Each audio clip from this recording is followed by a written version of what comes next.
Ian Lindsay of Lindsay and Associates has played an active role in the local community since 1979. He has been with RE/MAX, Vancouver Island's most advanced real estate business network, since 1996, marketing and selling residential, rural, strata, recreational investment, and project development real estate. You'll find true real estate professionals at ianlindsay.ca. You're listening to Nonpartisan Hacks, the podcast where we talk about good government from the local level on up. I'm Joel Grenz, a City of Parksville councillor. And I'm Sean Wood, also a Parksville councillor and 2026 mayoral candidate. We're in Victoria at the AVICC Convention, the Association of Vancouver Island and Coastal Communities, which brings together elected officials from across Vancouver Island and the coast every year. And this is the very last AVICC before all the people here go back to the polls. So unsurprisingly, everyone's asking each other whether they're going to run again. And the answers aren't always what you'd expect. It's not, I'm tired of the budget process. It's something else. And our guest today has made it her mission to name that something else and do something about it. Marianne Meed Ward is the mayor of Burlington, Ontario, with 16 years in elected office. She's also the co-founder of ElectRespect, a movement that started as a small conversation among a group of women in Halton region and has since grown into a national campaign with hundreds of elected officials and more than 50 municipalities signed on. She was recently named Municipal World's Mayor of the Year for that work, which is the only direct elected leader in Canada are mayors. And she's here at AVICC to carry the message west. So Mayor Meed Ward, welcome to Nonpartisan Hacks. Welcome. Thank you so much for having me. Thanks for making time for us. Yeah. Yeah, so you're here at AVICC, which is a whole bunch of elected representatives from across Vancouver Island and the coastal communities.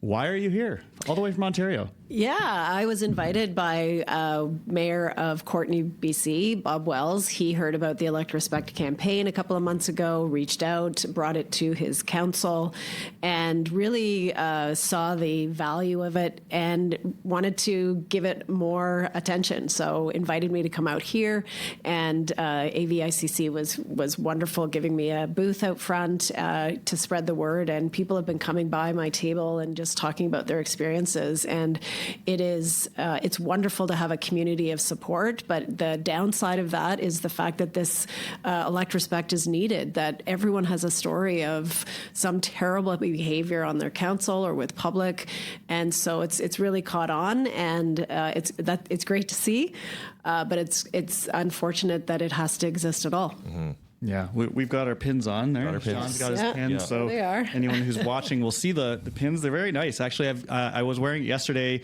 and multiple people asked me what the pin was about. Yep. And they also complimented the design of the pin, so, there you go. That was somebody in my office. I got to give a shout out to Roman Drobot. He designed it. It's a shield, and it's got like a check mark for a ballot box. There's a heart in there, and it's really thoughtful in terms of us coming together and protecting each other and really supporting people that are doing this work, because if we can't make democracy safe for people, then people won't run, people will leave, even the public won't participate in dialogue if they think that the focus is going to come on them and they're going to get treated with this vitriol. And we've seen that happen, and people just retreat then from the public space, and we lose those voices. Yeah, they protect themselves, from that kind of damaging behavior.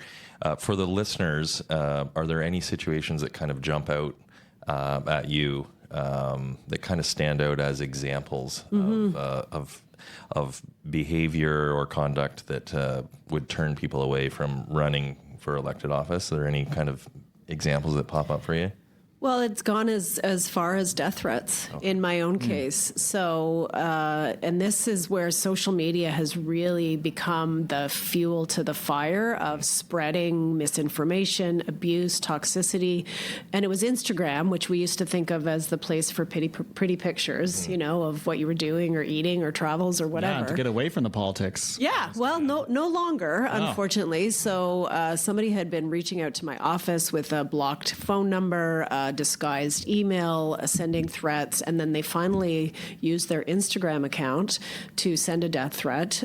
There was a development application in Burlington that they didn't like in their neighborhood, and there was a public meeting coming up, and they said, if you come to that public meeting, I'm going to set you on fire. Whoa. And the Instagram account was traceable. So, of course, we sent all of this to the police. They hadn't been able to trace it until then, but through Instagram, they were able to find out and identify this individual. But they told me not to go to that meeting. Wow. They said we're not sure if it's, if we can keep you safe, essentially. And that's my job as the mayor, to be at public to be at public meetings, hear from community. That is part of the job. And so it was shocking, but it wasn't the first time that I'd received a death threat. And it wasn't the last time I was told not to go to a public meeting. That happened very recently when an individual was threatening to come to City Hall and do harm to people. We had a hold and secure at our City Hall. There was a public meeting that night. I had an event at City Hall in the lobby that had to be canceled.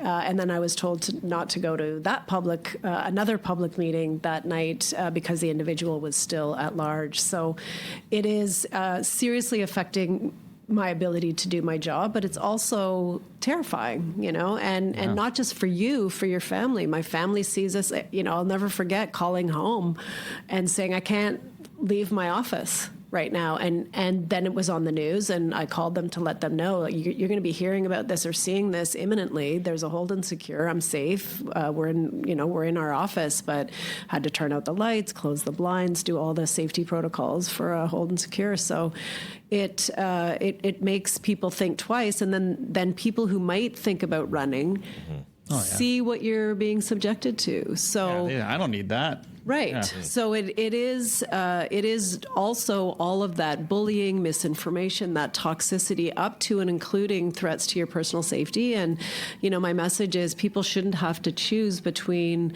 public service, and their personal safety.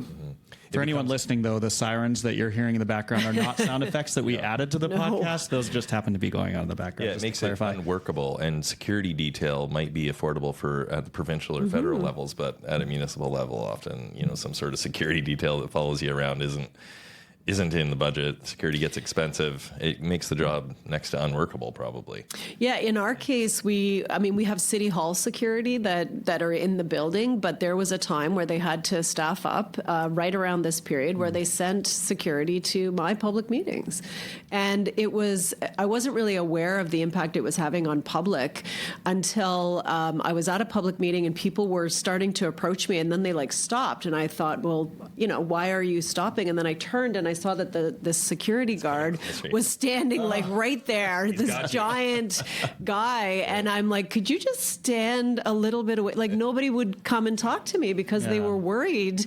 And it was so visible. And I thought, this is just not okay, that I need this in the first place. The fact that people are now feeling intimidated. And it's kind of that irony, that the security is there to make you feel more safe. And yet it made people feel more nervous and feel like they couldn't come and talk to their own mayor at a public meeting. Yeah, so a chill on the entire democratic process, really. Absolutely. There on multiple fronts. But you then turned this challenge and this, instead of running in fear and not doing something about it, you've clearly done something about it. Maybe speak to how you kind of took that and turned it into power. Well, this was started by, I call it my coffee clutch of women, my support group, elected women in our region, Halton region, which is 4 municipalities. And we got talking one day about our experience being a woman in elected office. And every single person from trustee to cabinet minister, we invite everybody to the table, and they all had a story of harassment, of abuse. One of our MPs left because she was just done with it. And so we sat around and we thought, this is not okay. What can we do about this? And the one thing you can always do is lead by example. So we said, okay, we're gonna create this pledge. We're gonna commit ourselves to being respectful of public, respectful of each other, because sometimes this is elected official against another elected official. And then we're gonna, in return, ask the public and our colleagues to treat us with respect. We're going to ask for appropriate resources to be directed here, so appropriate enforcement authorities to take this seriously and not just see it as, well, that's politics, that's what people do, to get involved, and then call it out when we see it. So that was the essence of the pledge. We took the pledge, we launched it, and then it just took off. And I think it took off because people, two things. Everyone had a story, unfortunately, and people felt, well, this is something I can do. Yeah. Lead by example is something I can do. I don't have to change other people's behavior right now. Yeah. I can change myself. Yeah. Well, I love that because I think the problem has actually kind of been started by politicians in a lot of ways, by getting not protecting the kind of vocation or the profession of being a politician and denigrating the entire exercise of being a politician, which at the end of the day is just people in your community going to step up and saying, I'm going to be your representative in government and help make decisions on our behalf. But then in order to get that seat, we shouldn't be willing as politicians to do whatever it takes to win. We should do what is respectful. We can argue about policy. We can argue about the best way forward. But doing these sorts of threatening and personal attacks, it has started, I think, in a lot of ways with politicians. But we should. I like how we're starting to end it with politicians as well, doing a pledge to say we're not doing this anymore. Well, and people ask, how did we get here, right, as a country? And it's not just in Canada, obviously, and it's clearly not just a Burlington, Ontario problem. I'm out here in BC hearing exactly the same type of stories, and so the fact of the matter is that people with the biggest megaphones, which tend to be elected leaders at the highest levels, have engaged in behavior over the years that provides permission to be bullying, to describe your opponent in derogatory terms or nicknames, spread misinformation, attack ads, like all of that, which focus on people, not policy.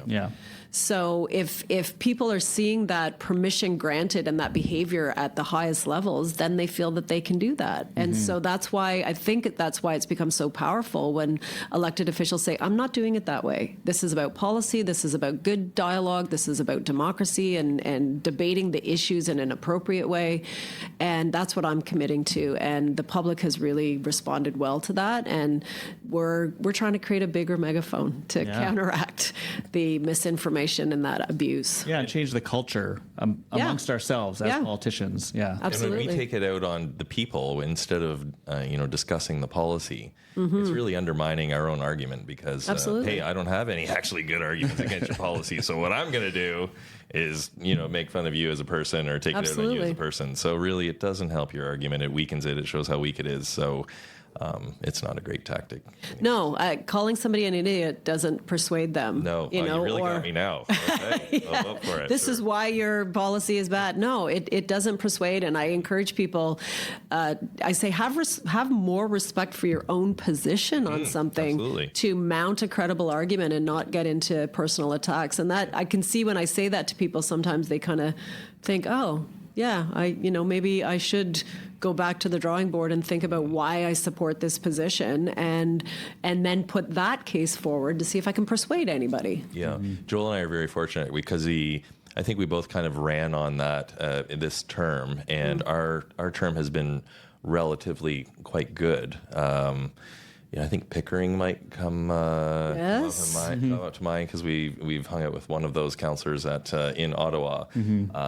Not maybe the councillor that you're thinking of, but we've seen some pretty serious issues across Canada and different municipalities. And you probably know all of those stories, and I think. You're right to let's handle it at the political level because number one, that's what we can control, but we do see ongoing issues at those tables that could be a lot better, and you're setting the example. These are the leaders of the community. Absolutely. Well, then lead with respect and lead by example. Well, I was actually just out in Pickering. We had the Ontario Big City Mayors Caucus annual general meeting was there, and we're the 29 largest municipalities in Ontario. And so we got talking about the situation that the mayor, who was our host, was facing in Pickering. And they have had about 22 complaints, 8 findings against one of their councillors, and for spreading misinformation, abusive and inappropriate treatment. And the tool they have is to dock your pay. Yeah.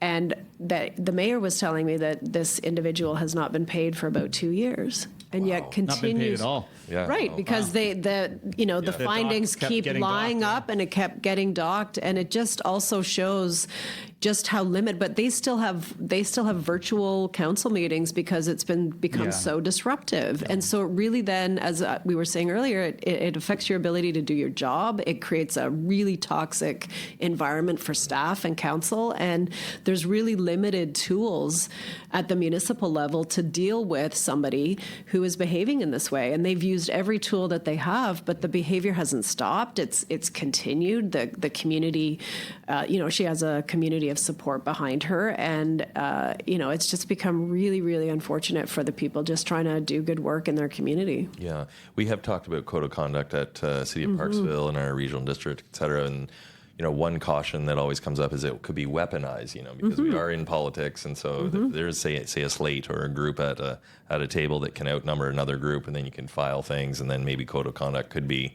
weaponized. And so it's too bad that you need the tools, but at the same time you don't want them to be weaponized on a political level. Obviously they're using all the tools that they can in Pickering, but doesn't seem to be helping. Sort of, it's maybe it's putting gasoline on the fire, who knows, but they're using the tools that they have. And I don't know if they're seeing any results, but well, they certainly, other people are like us. We're talking about it. We're talking about the need for appropriate tools. They've taken the steps that they can, and what we're discussing in Ontario now, the province is looking at legislation that's been requested, where an independent judge could look at, would have to reach a high bar of very egregious behavior, but could remove somebody from office as the ultimate penalty, because in a couple of the worst examples, the rest of council can't. It grinds your business to a halt. In some cases, it creates a very toxic environment. And if that was happening in a professional office, non-political, the person would be dealt with or fired. And so that's become really controversial. Should you be able to remove somebody, or should the voters be able to only remove? Some provinces have recall legislation. We haven't gone there in Ontario, but the fact of the matter is the tools are very limited to try to correct the behavior.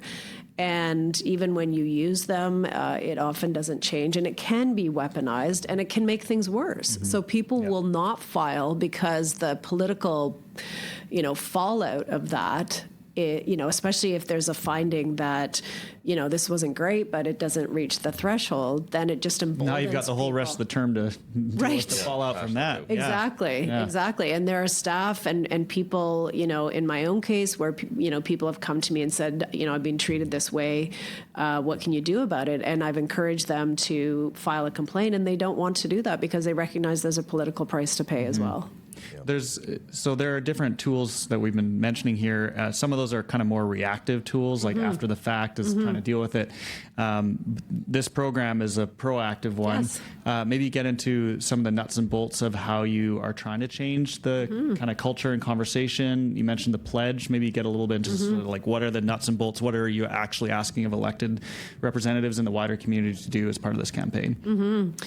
Well, it does start with a commitment. If we don't commit ourselves to respectful democracy, all the tools in the world aren't going to force us to do that, because people will just thumb their nose at it. So how do people do the commitment part? So they can go online, electrespect.ca. You can just fill out your name, and then you'll be listed along with all the other people. We're encouraging people to ask. Elections are coming up in Ontario and here in BC. Ask the people running: have you taken the pledge? Have you committed to respectful democracy? And hold your elected officials to account.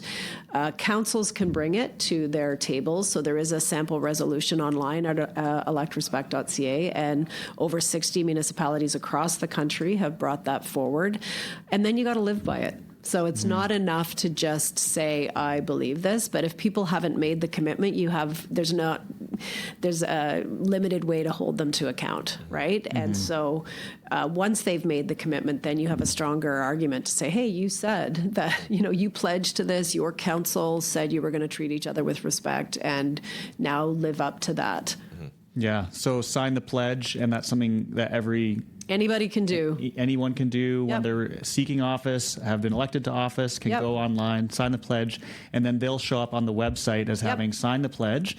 And then they can point to that or link to that from their campaign website or whatever, and put themselves there. And then in terms of the public, getting extra awareness to the public is also part of this, then I assume, to try to get the public aware of the pledge through that sort of network. Yes, and the public can sign it as well. We ask them to, because we want the public to treat elected officials with respect too, because it becomes this vicious cycle. If we're behaving badly, and then the public treats us badly, and then we treat them badly, and then it's like this vicious circle. So we need everybody to commit to this, and there's actually more public than elected officials who've signed on, and they've had it, right? They just want people to govern with their best interest in mind. Nobody likes to see, the bun fights or worse on council. They want good people to continue to run. So in our own case, when our member of parliament said, I'm stepping away, I don't need the abuse, the threats, the death threats, all of that, people were really sad. We lost a good voice and good representative, including people that may not have voted for that person, but they recognize that that's not, we don't want people leaving for that reason. Oh, yeah. I mean, you get maybe some of the best people that you would want to be in that role. And then the people who are willing to do all that sort of stuff and get into the muck are the ones that are going to stick around still. And the community is only going to suffer if that's what we're doing here at the council table. Doesn't have to be part of the job. Doesn't have to be part of the game. Respectful discussion is how you get to good decisions. You're not always all going to agree. That's actually great. If we all agreed on something, there's no point in having all of us at the table. So disagreement is actually a way to get to good decisions. You're going to bring an opinion that I haven't thought of, a perspective. Let's talk it out. We'll have a vote, and you move on. You don't take things personally. You don't make things personal for the other person. That's how you get to good decisions. Yeah, exactly. And people won't feel comfortable airing a different perspective, and if they see this kind of behavior. And it's worse for people that are already underrepresented in elected office. They get it worse. Women are still underrepresented municipally. Only about 20% of mayors across this country are women. And, everyone, men and women, can be subjected to this, but women get a particular brand of harassment and abuse. It's very personal. Women get threatened with rape. Women get, your family members are put online, and so it becomes even worse in terms of what they're subjected to. And then people of color get a particular kind of abuse around go back where you came from, or just really vile, very personal, identity-based commentary, and to us LGBTQ, Indigenous people, like all of the folks that we want their voices at the table, deserve to be at the table, represent a really important perspective. It's even harder for them because they get even more abuse, and very personal. It's a very particular type of personal attack that people are subjected to, which is it's just horrifying. You spoke to anonymity and kind of the internet as being playing a role, and Joel and I have talked about it on the podcast before. Like, it's very easy to be on the internet and typing stuff, and you're not chatting with the person over a coffee. I've found that someone might be a certain way on email or on social media, and then if I invite them out to a coffee and chat with them, well, funny enough, when they're leaving the coffee, they're like, oh, Sean listened to me and he had some really good points, and it kind of calms it down. But people are often, I don't know, they can't find the courage to actually chat with the human being who has been elected, and kind of hash it out and just chat respectfully in person instead of hiding on a keyboard. And I think with the internet, that really took it to kind of a whole new level of anonymity, where you're like, well, who is this person that's sending me death threats? Who is it? Oh, well, we posted on Instagram, so now we can track it down, and then you might be able to find a name. But when you're nameless, well, that's a really easy way to, start throwing out stuff, insults and whatever else. Well, and it got, I've been in office 16 years, so pre and post COVID. And it was really during COVID that obviously that anonymity went through the ceiling, and people were anxious, they were concerned. It, took a toll on everyone's mental health because the situation was so difficult. And that's where it really started, where I got my first death threat during COVID. But that keyboard warrior, that anonymity, that just really has never really returned to what it was pre-COVID. And it does allow people that platform. And now with bots, with fake accounts, I'm seeing it now much more. I'm seeing it on Facebook as well, which you think that's the one platform it's hard to be anonymous, but people just take a fake picture. They have a fake name. I've now learned, like, people have told me that's a fake account, and they've showed me the signs to see. But, and it amazes me the issues that will get people worked up. We were talking about whether we would have speed cameras. The province took away our right to do that. I supported having speed cameras that would send a ticket, just like a red light camera. I was getting anonymous threats from places like Texas. Wow. Okay. Like all over the country, people were weighing in on speed cameras as being an assault on freedom, I suppose. And I said, no, it's just behave yourself and you don't have to worry about it. Slow down. Easiest ticket in the world to dodge. So Stop just speeding. Slow down. And then they do have them in lots of places. Yeah. Well, we were about to install, and lots of communities had them, and then the province said no. I still think it was the wrong decision. But what I wasn't prepared for is when I posted about Burlington getting mail from across the country. Yeah, that's an international issue. North America. Yeah, you're going to be getting some feedback from people that don't live anywhere near the jurisdiction. Exactly. That's definitely an internet wrinkle. Yeah, and the other one that was really telling, and it goes back to what I was talking about with marginalized people getting worse.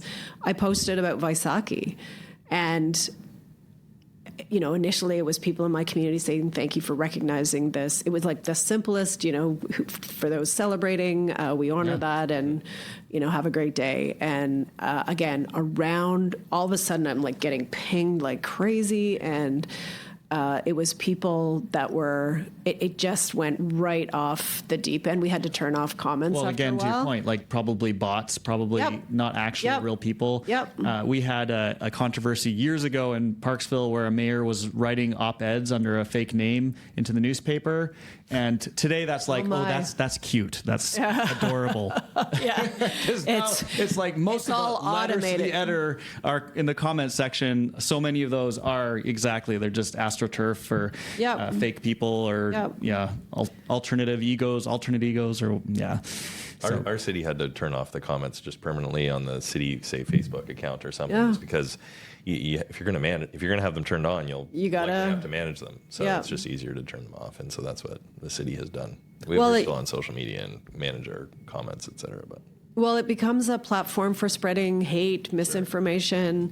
We learned that again during COVID, where people would start posting on my feeds a lot of misinformation, disinformation, and so we had to constantly monitor it, and eventually we turned off comments because it wasn't, the purpose for us to post was to spread good information and not be a platform or be hijacked for misinformation. And that's the biggest issue that I see now with social media, is that there's so much misinformation spread that with the demise, certainly in our area, of print media and people increasingly looking online to get their source of information and preferring platforms like Facebook or Instagram, talking amongst their friends to get their information, misinformation can spread in a nanosecond, and so can the kinds of things that are said about elected officials, things that damage your reputation, that can spread like wildfire as well. And it's very almost impossible to combat it. Well, and if malicious characters out there in the world who discovered maybe during COVID are really it was very clear during COVID that you can spread misinformation. And if your only goal is to create dissension in democracies, it's a pretty handy tool to do that.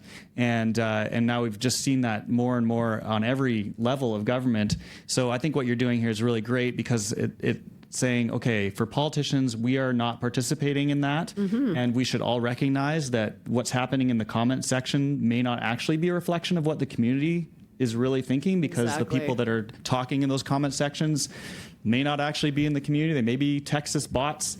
So we're here with a group of local government elected officials thinking about running again. Maybe just to wrap things up, do you want to give kind of like your 30-second pitch that you've been giving to folks here in the room, and that can kind of give us our nutshell of what you're up to here? Well, public service is a huge honor, and no one should have to risk their personal safety. So I want to thank everyone for actually signing the pledge, stepping up, bringing it to their councils, because the change starts with us, right? We have to be the change we want to see, and the opportunity to not only hear the stories and why this is necessary, but to recognize that people are saying we need to do better is inspiring itself. Yeah, I think I've taken the pledge. I think I've signed it on the website. Okay, great. That's great. Yeah. Oh, you're looking at me. I haven't done it yet. I will do it. Do it. Do it. ElectRespect.ca. I have the button. I only did it because I chatted with Bob, I don't know, a month ago or something. That's good. Yeah, no, I'll definitely do it. And I'll put this up on my campaign website as well. Excellent. I think it's a great initiative you're doing. As soon as I saw the booth there, I'm like, oh, yeah, I'm in, right? Like, this is I don't wear a lot of things on my lapel normally, but I'm like, this is definitely one I think we should all put on. So thank you for the work you're doing. Thank you for turning some challenges that you've discovered in your role and into something very positive, and hopefully this is going to ripple throughout the country. She's not cowering. She's turning her experience into something amazing for elected officials. Marianne, this has been a really important conversation. Honestly, one that's overdue. Thank you for the work you're doing, and thank you for taking the time to sit down with us here at AVICC. So for our listeners who want to learn more and sign the pledge, that's everybody that can do this. Head to electrespect.ca, which will be linked in the show notes. And if you're an elected official who hasn't yet brought this to your council, well, now you've got a podcast episode to share as your excuse to start the conversation. Yeah, I think we'll do that. So that's a wrap on this episode of Nonpartisan Hacks. We'd love to hear what you think. If you've got a guest suggestion, a good government story, or a topic idea, drop us a line at nonpartisanhacks.com. Until next time, take care of yourself and your community, Marianne. Mayor, thank you very much. Thank you very much. Appreciate it. Thanks for having me. Ian Lindsay of Lindsay and Associates has played an active role in the local community since 1979.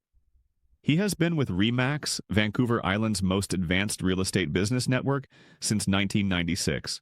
Marketing and selling residential, rural, strata, recreational, investment, and project development real estate.